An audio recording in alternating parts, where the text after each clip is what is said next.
পরিমণি খুব অল্প সময়ে 20টিরও বেশি সিনেমায় নাম লিখিয়ে চলচ্চিত্র অঙ্গনে আলোড়ন সৃষ্টি করেছেন তিনি। নবাগত এই নায়িকার একাধিক ছবি মুক্তির অপেক্ষায় থাকলেও এখনো তার একটি ছবিও মুক্তি পায়নি।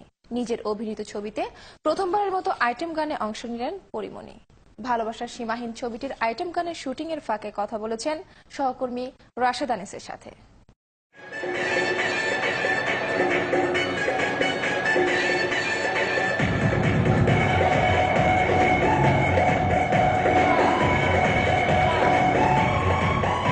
এটা হচ্ছে ভালোবাসা সীমাহীনের একটা গান। তো এমন একটা সিকোয়েন্স ভিত্তিক গান যেখানে আইটেম সংটা খুবই দরকার, আর আমি করছি, আমি আসলে অনেক বেশি লাকি যে এই ধরনের একটা গান পেয়েছি।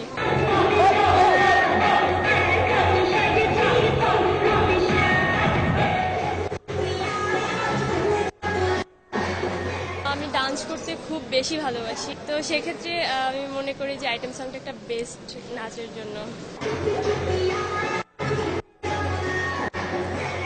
আমার নিজের ছবি, নিজেরই নায়িকা আমি এটাতে, আর নিজেই নায়িকা হিসেবে একটা গান করছি আইটেম সং।